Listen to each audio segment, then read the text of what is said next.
Ce présent tutoriel va nous permettre de construire des tableaux, mais avec des variables quantitatives avec le logiciel Excel.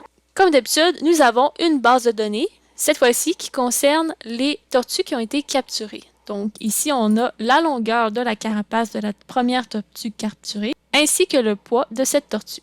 La première chose à faire, c'est toujours d'attribuer un nom à chacune de nos variables. On sélectionne le tableau et dans l'onglet Formule, on choisit Depuis sélection. On choisit Ligne du haut, OK. Si on veut faire un tableau, on doit toujours faire un tableau croisé dynamique avec Excel. On sélectionne notre base de données. On choisit dans l'onglet Insertion Tableau croisé dynamique dans une nouvelle feuille de calcul. Donc là, par exemple, moi, je veux faire une analyse de la longueur de la carapace. Je sélectionne longueur de carapace et je viens le glisser dans les lignes. Comme d'habitude, on va venir glisser le tout dans Valeur. Ici, il faut toujours s'assurer que c'est bien nombre et non somme. Dans ce cas-ci, Excel a écrit somme. On vient le changer.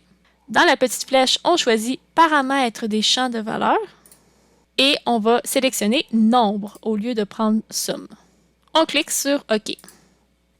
Un tableau comme ça, pour des variables quantitatives, ce n'est pas l'idéal. Pour les variables quantitatives, c'est toujours mieux de venir les regrouper en classes, donc avec des intervalles. Par exemple, 160 à 65, 165 à 170, 170 à 180, etc. Pour savoir comment construire les intervalles, il faut suivre une petite démarche. Donc, on revient dans notre feuille de départ et il y a à peu près 4 étapes à faire. La première étape pour savoir à quoi vont ressembler nos classes, nos intervalles, c'est de regarder dans la règle de Sturge. Donc, la règle de Sturge, je vous l'ai mis à l'écran, ça nous dit combien on va avoir de classes, donc combien on va avoir à peu près d'intervalles, dépendamment du nombre de données qu'on a. Ici, en voyant le numéro de chacune des tortues, on voit qu'on a 28 tortues qu'on avait capturées. Donc ici, 28, c'est entre 23 et 44. On va avoir à peu près 6 classes, donc 6 intervalles selon la règle de Sturge. Deuxième étape est de calculer l'étendue. Donc l'étendue, c'est la valeur maximale que Excel est capable de trouver, moins la valeur minimale. Donc on pourrait essayer de trouver rapidement c'est quoi le maximum, mais on voit que beaucoup de données ne sont pas nécessairement en ordre croissant. Excel est capable de déterminer rapidement le max et le min. Ça, c'est une fonction qui s'appelle max et qui s'appelle min. Donc, c'est une fonction Excel. On commence avec égal. On va écrire max. Et là, cette fonction-là va trouver le maximum, le chiffre le plus gros que Excel est capable de trouver. Donc, quand vous écrivez longueur, on voit que Excel retrouve la variable longueur carapace qu'on avait initialement nommée. Et là, en double-cliquant, on voit que Excel va essayer de trouver le chiffre maximal dans le carré bleu qui apparaît. Donc, dans toutes les longueurs de carapace, Excel va trouver c'est quoi le chiffre le plus grand. Donc, la tortue qui a la plus longue carapace, elle a une longueur de 219. On fait la même chose, mais cette fois-ci pour la longueur minimale, donc la carapace qui est la plus petite. Donc, on écrit égal, la fonction s'appelle min. Et même principe, longueur. Et là, Excel retrouve la variable qui nous intéresse. Double-cliquer. On fait la parenthèse, on clique sur Enter. Et Excel trouve que la carapace la plus petite est de 165 mm. Nous, on veut l'étendue. Donc, l'étendue, c'est le max moins le min. On écrit égal. Et on va faire la valeur max. Donc, c'était 219. On sélectionne la cellule qui comprend le 219. On écrit un moins. Et on sélectionne le minimum qui était de 165. On clique sur Enter et on a une étendue de 54. La prochaine étape pour déterminer ça va être quoi nos classes ou nos intervalles, c'est de calculer l'amplitude. L'amplitude, ce sont les bonds qu'on retrouve à l'intérieur des intervalles. Donc, par exemple, si j'ai un intervalle, une classe qui est 160 à 170, c'est une amplitude de 10. Donc, pour calculer l'amplitude, il faut tout simplement faire l'étendue divisé par le nombre de classes. Donc, comme c'est une petite formule à créer, on commence avec un égal, on va sélectionner l'étendue de 54, on utilise le signe de division et on sélectionne le nombre de classes, 6. Donc, 54 divisé par 6. Donc là, ça voudrait dire qu'il faudrait faire des bonds, une amplitude de 9. Sauf que des bonds de 9, ce n'est pas nécessairement des beaux bonds. Pour le lecteur, c'est plus facile d'avoir des bonds de 10. Donc, l'amplitude choisie, il faut toujours y aller avec votre instinct. Un nombre qui va faciliter la lecture. Fait que des bons de 2, des bons de 5, des bons de 10, c'est tous des bons choix. Donc là, ici, 9, ben, c'est proche de 10. Donc moi, j'aurais tendance à prendre une amplitude de 10 à la place. La dernière chose qu'il faut faire avant de créer nos classes, ben, c'est de voir la première classe, ça va ressembler à quoi? Je ne commencerai pas à 0 parce que mes nombres sont très grands. En fait, le plus petit chiffre que je vois, c'est 165. On l'avait trouvé ici, le chiffre minimum. Vu que c'est des bons de 10, la première classe doit toujours contenir la valeur minimale. C'est très important. Donc là, la première classe, je vais tout simplement dire que ça va être 160 à 170. Ça comprend une amplitude de 10 et ça comprend la valeur la plus petite, donc de 165. Donc là, on a tous les éléments pour que Excel nous crée nos classes. On retourne dans notre tableau croisé dynamique en ayant ça en tête. On sélectionne une donnée, on fait un clic droit et on choisit l'option Grouper. Excel va grouper les données, mais il faut donner les bonnes informations. Donc ici, je veux qu'Excel commence à 160. La fin, on y touche jamais.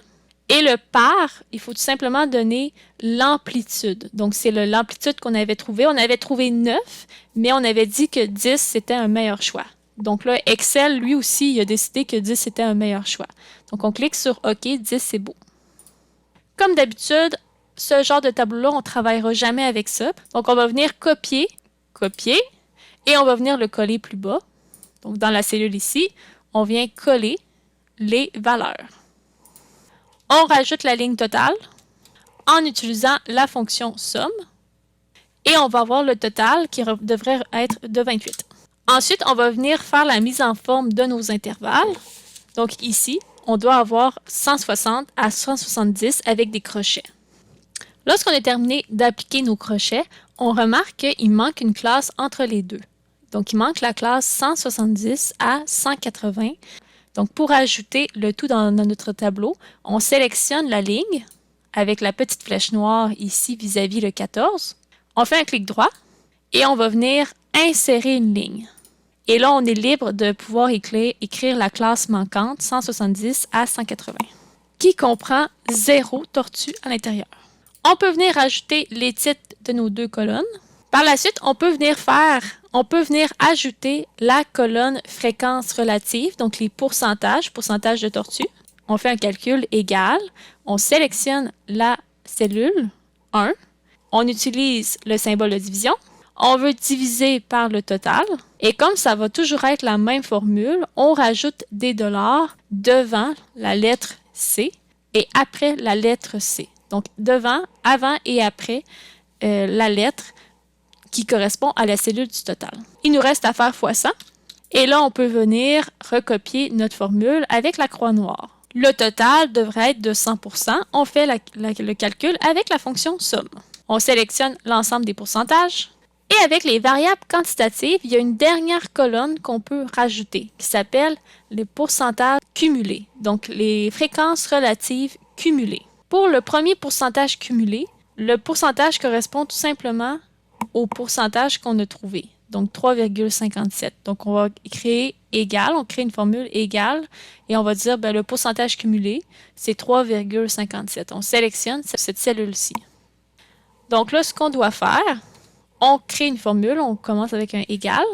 On choisit le pourcentage cumulé qu'il y avait avant, juste dans la cellule avant, et on va additionner avec le pourcentage actuel de tortue dans cette classe-ci, qui est de 0. On peut venir recopier notre formule avec la poignée de recopie, et là, les pourcentages cumulés apparaissent. Au final, ici, on arrive à 100%. Le pourcentage cumulé doit toujours arriver à 100%. On a terminé notre tableau, il suffit simplement de venir appliquer les normes de présentation. Premièrement, les pourcentages doivent être en 2 décimales. On sélectionne l'ensemble des pourcentages et on va, dans le petit bouton, réduire les décimales. Ensuite, on va venir centrer toutes les valeurs. On sélectionne le tableau au complet. On vient aligner au centre et centrer les données. Ensuite, on voit que le titre ici n'apparaît pas très bien. Vous pouvez élargir la colonne, sauf que là, notre tableau devient très grand. Donc, on sélectionne la cellule et on fait renvoyer à la ligne. Et là, on voit que le pourcentage, le titre apparaît sur 2 lignes. On peut faire de même là, pour pourcentage et longueur de carapace. Il nous reste à rajouter les bordures. On rajoute une bordure pour la ligne totale, donc une bordure en haut et en bas. Et on rajoute une bordure en haut et en bas pour le titre des variables. La dernière chose qu'il nous reste à faire, c'est de rajouter un titre au tableau. Le titre déborde du tableau. On sélectionne les cellules, on vient fusionner, renvoyer à la ligne, centrer, et on peut venir élargir, donc augmenter la hauteur de la ligne pour bien voir le titre. Comme le titre est sur 2 lignes, on va l'aligner à gauche. Voilà, c'est un tableau de distribution pour les variables quantitatives avec les fréquences absolues, les fréquences relatives et les fréquences relatives cumulées.